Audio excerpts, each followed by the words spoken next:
When you sign with Paris Saint-Germain, you must understand that the success or failure of your season will be determined by a handful of spring matches. The Ligue 1 Championship is regarded as a routine. The Champions League is everything. In that view, nearly 2 years into Lionel Messi's 2-year contract in Paris, we must infer that his presence has failed. Just the other night in Germany, PSG were silently and comfortably beaten by a side whose offensive players don't have the notoriety of theirs as individuals, but to play for the team and are backed up by a coherent unit. Messi was unable to display all of his normal strengths, but the true issues are his weaknesses. At 35, he lacks the ability to contribute to his team without possession, which was always going to be a problem when he was recruited to play alongside Neymar and Kylian Mbappe. Neymar usually puts in a defensive effort for the first 20 to 30 minutes of a major Champions League game before shutting down, whereas Mbappe gives almost nothing without possession but makes up for it with stunning offensive bursts. Messi hasn't done much wrong as an individual. In 14 Champions League starts for PSG, he has a total of 13 goals and assists, which is a respectable result. However, while his squad did not previously lack any goals or assists, they did lack energy and tactical discipline. They didn't really need Messi, just like Manchester United didn't need Cristiano Ronaldo when he returned to Old Trafford around the same time, both shown separately, but neither contributed to the achievement of the squad. It's almost tedious to criticise PSG in this way, and it appears doubtful that the club will create a European Cup winning team that includes all three of Messi, Neymar and Mbappe. The only time PSG looked like a genuine offensive threat in the entire Bayern game was when all three were on the field together. PSG were excellent in the final half an hour of the first leg in Paris. After the entrance of Mbappe, who was unable to start the game due to a hamstring injury, they were only denied an equaliser by the Frenchman via a marginal VAR offside ruling. Previously, they had seemed lifeless, with Neymar and Messi isolated from the rest of the team. With Neymar's season over due to a sprained foot, Messi fell deeper and scarcely connected with Mbappe, who was most dangerous when PSG played long passes out of defence into the channels.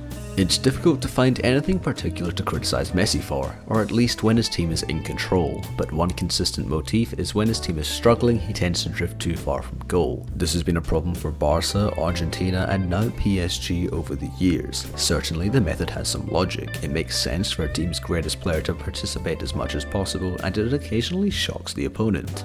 Messi tried to be a deep playmaker for extended stretches of last night's second half, and for all PSG's shortcomings elsewhere, they do have an excellent deep playmaker in Marco Verratti, even if he was found on the outskirts of his own penalty area for Bayern's initial goal.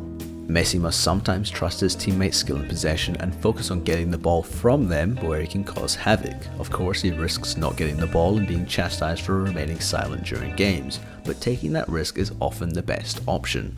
PSG had made strides in Europe in the seasons preceding Messi's debut. After 7 years of failing to reach the Champions League semi-finals, they reached the final in 2019-20 and the semi-finals in 2020-2021. They've now been ousted from the round of 16 twice in a row. They've taken a step back with Messi, though it's arguable to what degree this reflects a failure on the part of PSG's owners.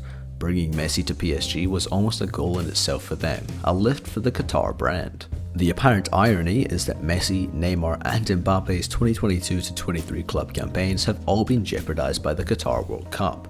Their health and drive has seemed to build up to that event in November and December, but has been severely missing since. It's a new twist on the old club versus country debate, with the club's owner basically establishing a one-of-a-kind mid-season World Cup that interferes with their day job.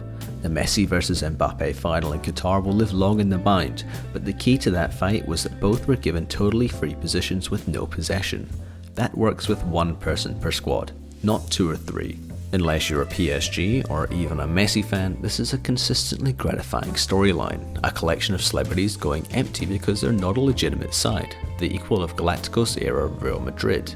It could be completely dull if PSG can find themselves for a couple of superstars, encircle those two with highly competent but hardworking players, and transform themselves into an intense pressing unit, a sound defensive unit, and a multiple European Cup winner. Instead, PSG does not have a particularly strong roster. Hugo Akitkat, a 20-year-old on loan from Reims, is their only other legitimate striker.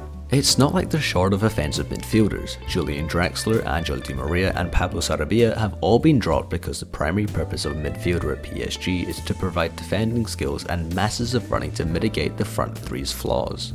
Aside from spending exorbitant fees for world-class athletes, their transfer transactions have been abysmal. Bayern's first 2 goals in this match were made by Kingsley Coman and Eric Maxim Choupo-Moting, both previously PSG players. Serge Gnabry scored the 3rd goal, one of 3 offensive replacements on the night that demonstrated Bayern's depth. They also called on Sadio Mane and Leroy Sané. PSG simply cannot compete, in part because they have placed all their eggs in the celebrity basket. Messi's image has not suffered as a result of this setback. He's already won the European Cup 4 times, and if you inquire what Messi did in 2022-23, you'll recall him lifting the World Cup and effectively completing his career.